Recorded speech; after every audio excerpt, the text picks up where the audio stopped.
Okay, student. Good afternoon, all of you.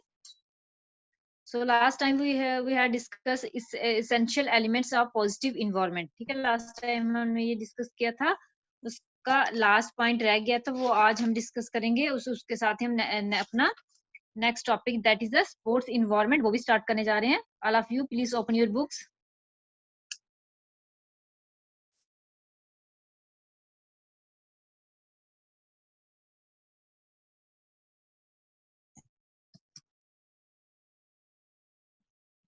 So last time we discussed the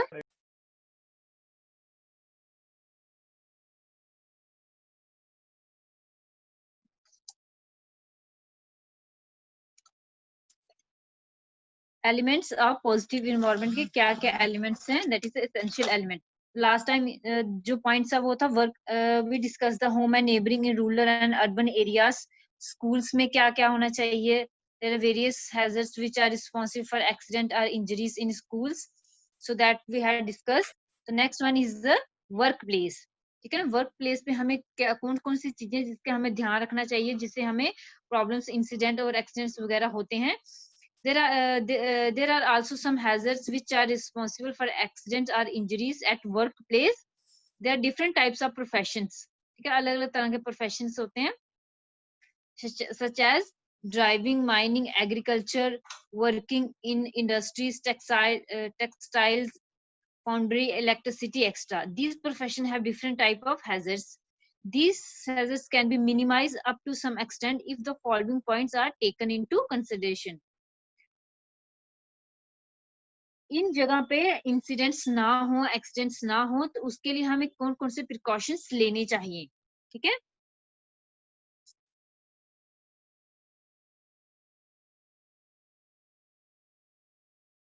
तो वो है, first one is that driving should not be done after taking any intoxicants. Okay, जैसे driver होते हैं ज्यादातर इनकी habits होती है, ये लोग ड्रिंक करके कुछ टॉक्सिन वगैरह लेके ड्राइव करते हैं. अगर वो ऐसा करेंगे तो इससे क्या होगा, एक्सीडेंट के चांसेस हमारे ज्यादा बढ़ जाएंगे. तो ड्राइविंग करते समय हमें कुछ भी इन टॉक्सिन वगैरह इनहेल नहीं करना है, ना ही कुछ ड्रिंक वगैरह करनी है. Always be careful while driving. Driving करते समय हमें ज्यादा केयरफुल रहना चाहिए. इससे अपना नुकसान तो होगा, आगे वाले का भी नुकसान हो सकता है. Don't drive eight fast speed. ठीक है, ज्यादा स्पीड पे हमें ड्राइविंग नहीं करनी है, जिससे एक्सीडेंट के चांसेस ज्यादा होते हैं. Fast at normal speed. So driving should not be done continuously for a longer time. ठीक है, ज्यादा टाइम तक जब हम ड्राइविंग करते हैं तो हमारे कंसंट्रेशन पावर हमारी लूज होना शुरू हो जाती है. इसलिए ज्यादा टाइम तक कंटिन्यूसली हमें ड्राइविंग नहीं करनी है, बीच में हमें 10-15 मिनट की ब्रेक जरूर लेनी चाहिए. So always follow the traffic rule. जितने भी ट्रैफिक रूल्स है उनको हमें फॉलो करना चाहिए.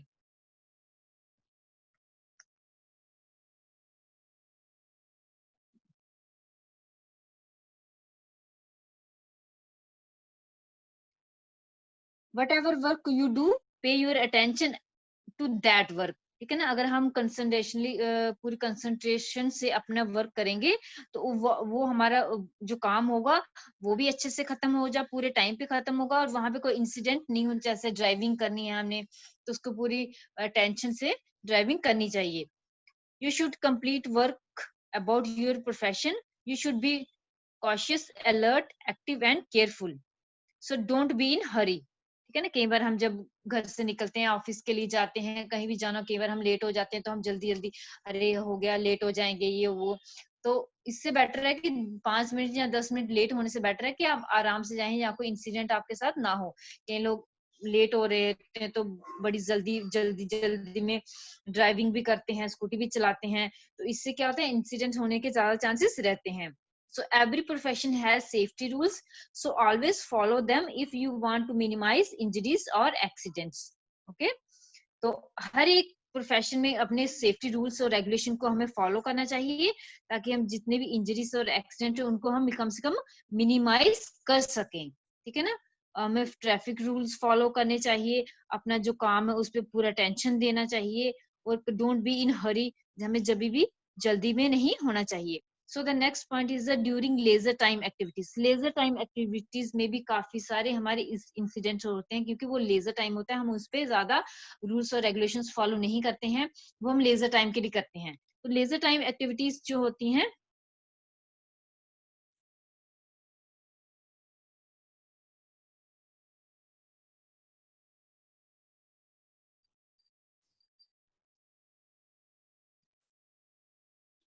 रिक्रिएशनल एंड स्पोर्ट्स, जैसे रिक्रिएशनल स्पोर्ट्स हम लेजर टाइम के लिए करते हैं, उस पे हम क्या करते हैं, ज्यादा रूल्स और रेगुलेशंस फॉलो हम लोग नहीं करते हैं, तो उससे भी इंजरीज के चांसेस होते हैं। So leisure time activities have their own hazards which are responsible for accident and injuries to the individual indulging in such activities. There are various leisure time such activities such as sports and game, camping, canoeing, cooking, archery, acting, fishing, mountaineering, painting, drawing, gardening, knitting extra.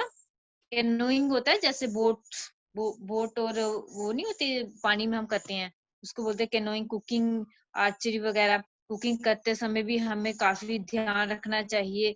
और फिशनिंग, mountaineering होगी, gardening वगैरह। तो ये सब जितने भी हमारी recreation activities, hobbies related to collection, watching TV, video games, visit to circle and picnic extra.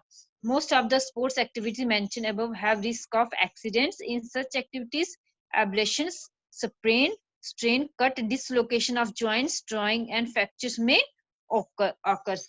तो ये सब एक्टिविटीज जो हम करते हैं फ्री टाइम, लेजर टाइम भी, इस पे भी एक्सीडेंट के काफी चांसेस होते हैं, सच एज एब्रेशन और स्प्रेन एंड स्ट्रेन। कट लग सकता है, जैसे कुकिंग करते समय हमें थोड़ा सा ध्यान देना चाहिए, गेम्स एंड स्पोर्ट्स खेलते समय भी हमें इंजरीज हो सकती हैं, तो उन पे भी हमें काफी हद तक ध्यान देना चाहिए। Hence proper care is required while taking part in such activities. तो following measures should be taken for preventing such as accident. Such accident कौन कौन से प्रिवेंटिव मेजर्स हैं इन सब को अवॉइड करने के लिए, एक्सीडेंट और इंसिडेंट को अवॉइड करने के लिए? First one is proper protective equipment should be used while taking part in such activities. कोई भी हम गेम्स एंड स्पोर्ट्स खेलते हैं, उसके लिए जो इक्विपमेंट्स बने हुए हैं वो हमें डेफिनेटली यूज करने चाहिए, ताकि हमें इंजरीज ना हो। Sports equipment should be check before use. Sports equipment हम जब यूज करते हैं तो उनको चेक करना चाहिए कि उनसे कोई इंजरीज तो नहीं होगी, ठीक है ना। The activities which involve higher risk should be avoided. जो एक्टिविटीज आपको नहीं आती, का पहले आपने नहीं की है, जो आपको पसंद नहीं है, उनमें मतलब जो जो जिसकी चीज की आपको नॉलेज नहीं है, तो वो एक्टिविटी हमें अवॉइड करनी चाहिए, वो नहीं करनी चाहिए। So do not over estimate your strength and abilities. आप लोग अपनी स्ट्रेंथ और एबिलिटी को ओवर एस्टिमेट नहीं करना कि नहीं भाई ये वाला, जैसे नोइंग नोइंग हो गया, कैनोइंग वगैरह लोग करते हैं, कुकिंग वगैरह करते हैं, जिनको नहीं मैं भी कर सकती हूँ, मैं क्यों नहीं कर सकती हूँ। जिस काम के लिए आपकी नॉलेज नहीं है, जिसको आप नहीं कर सकते हो, तो अपने आप को ओवर एस्टिमेट नहीं करना चाहिए, अपनी स्ट्रेंथ और एबिलिटीज को। इससे भी हमारे इंजरीज के चांसेस होती हैं। Don't try to dive if water is not sufficiently deep. Okay, dive करते समय वाटर अगर कम होगा तो उससे भी आपको इंजरीज हो सकती हैं, ठीक है। जब हम डाइविंग करते हैं तो उससे हमें डीप वाटर की जरूरत होती है, तो उसमें हमें ऐसे नहीं करना चाहिए। जब हम कोई स्विमिंग वगैरह करते हैं या फिर कैनोइंग एक्टिविटीज जब करते हैं। So don't do proper warming up before taking part in such sports activities. Before any activity, you should have a proper warming up. Warming up हमारी क्या हेल्प करता है, हमारी हाँ प्रिवेंट करता है हमारी स्पोर्ट्स इंजरीज को। तो proper warming up is necessary.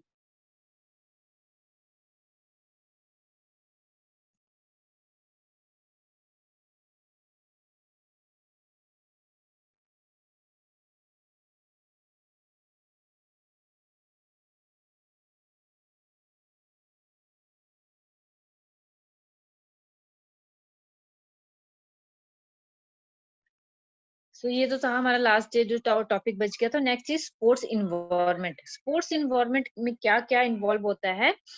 Sports environment हो गया, हमारे पास इंफ्रास्ट्रक्चर प्रॉपर है, इक्विपमेंट्स है, और आपके पास कोचेस, ग्राउंड्स प्रॉपर अवेलेबल है, प्रॉपर इक्विपमेंट्स है, ट्रेनीज है, कोचेस है कि नहीं हमारे पास, वो इसमें जो सारा होगा, इसको हम बोलेंगे स्पोर्ट्स इन्वायरमेंट, ठीक है ना। तो स्पोर्ट्स इन्वायरमेंट क्यों हमारे लिए इंपॉर्टेंट है, need and importance of sports environment in the present time. So sports environment means available of proper infrastructure, equipments and conducive environments for sports. Sports environment means आपके पास proper infrastructure, grounds वगैरह हैं, equipments हैं खेलने के लिए, and other sports facilities. For example, if a player is provided with proper ground, equipments, training, coach, and experienced or senior players to practice or complete with, he would learn and perform better, and he will give his best in sports. ठीक है ना। अगर आपके पास किसी अच्छी ground है, equipments है, अच्छे ट्रेनर है, उसके पास अच्छा कोच है, वो सीनियर्स के साथ प्रैक्टिस कर रहा है, तो definitely he will motivate and perform the best in the games and sports. तो स्पोर्ट्स इन्वायरमेंट हमारे लिए क्यों जरूरी है, क्यों इम्पोर्टेंट है sports environment? This is the common sense that without the sports equipment there is no sports and there is no motivation to play the game and to perform better in the future. So the need and importance of sports environment is that need of proper sports environment for the promotion and encouragement of sports and games and appropriate for proper sports environment is always required. ठीक है ना। Encouragement sports को encourage करने के लिए, games and sports को encourage करने के लिए प्रॉपर हमें sports environment, sports infrastructure, sports equipment की जरूरत पड़ती है। तो proper sports environment essential for rising the standard of sports. Sports का स्टैंडर्ड हाई करने के लिए हमें स्पोर्ट्स इन्वायरमेंट की जरूरत पड़ी। जैसे आजकल लेटेस्ट इक्विपमेंट आए हैं, ठीक है ना। हर एक कंट्री अगर यूज करिए तो हम इंटरनेशनल लेवल पे अपने आप को कैसे प्रेजेंट करेंगे, तो कैसे उनके साथ कम्पीट करेंगे। जब तक हमारे पास अच्छा इंफ्रास्ट्रक्चर नहीं है, हमारे पास अच्छे एडवांस स्पोर्ट्स इक्विपमेंट हैं, तो हम उसको कैसे स्टैंडर्ड स्पोर्ट्स का स्टैंडर्ड हम कैसे अपडेट करेंगे या कैसे बढ़ाएंगे। So the proper sports environment essential for rising the standard of sports. जैसे आज तो बॉलिंग मशीन आ गई है, ठीक है, आपको उसमें बॉल डालनी है, स्पीड सेट करनी है बॉलिंग मशीन में, और आपको उसी स्पीड के हिसाब से वो बॉल डालती जाएगी। This is the advance technique of bowling practice. तो इसलिए हमें स्टैंडर्ड ऑफ स्पोर्ट्स का जो स्टैंडर्ड है उसको बढ़ाने के लिए हमें अच्छे और एडवांस स्पोर्ट्स इक्विपमेंट की जरूरत पड़ती है। It is essential for the proper growth and development of person who are engaged in the field of sports. Growth and development means उसका स्टैंडर्ड, उसकी जो परफॉर्मेंस है उसको हमने कैसे इम्प्रूव करना है, ठीक है। इसके लिए भी जरूरत है हमें स्पोर्ट्स इन्वायरमेंट की जरूरत है, so that the proper growth and development of person will be raised who play the games and sports. Every sport person wants to avoid physical health risks such as bronchitis, asthma, heat cramps, heat exhaustion, and heat stroke, etc. These problems may occur to sports person in the absence of proper sports environment. Hence, proper sports environment is needed. Proper sports environment, अगर हम ज्यादा गर्मी में ज्यादा heat, ज्यादा humidity में खेलेंगे, practice करेंगे, जब हम कोई कंपटीशन खेलेंगे, तो उससे हमारे क्या रिस्क हो जाएगा, हेल्थ, हीट स्ट्रोक या हीट एग्जॉशन जैसे प्रॉब्लम्स होते हैं। तो प्रॉपर स्पोर्ट्स इन्वायरमेंट हमें चाहिए, ना ज्यादा गर्मी हो, ना ज्यादा ठंड हो, और ना ज्यादा ह्यूमिडिटी हो। तो जो माइल्ड टाइप का जो इन्वायरमेंट है वो होना चाहिए, ताकि जो हेल्थ रिलेटेड प्रॉब्लम्स है वो स्पोर्ट पर्सन को ना हो। So it is required for avoiding mental health risks such as stress, tension, and depression. Mentally भी आप लोग, जब हम कोई भी कंपटीशन खेलते हैं तो अपने आप को पहले मेंटली भी प्रिपेयर करना पड़ता है। अगर आपको मेंटली टेंशन और डिप्रेशन रहता है फॉर द कंपटीशन के लिए, तो आप कभी भी अच्छा परफॉर्म नहीं कर पाओगे।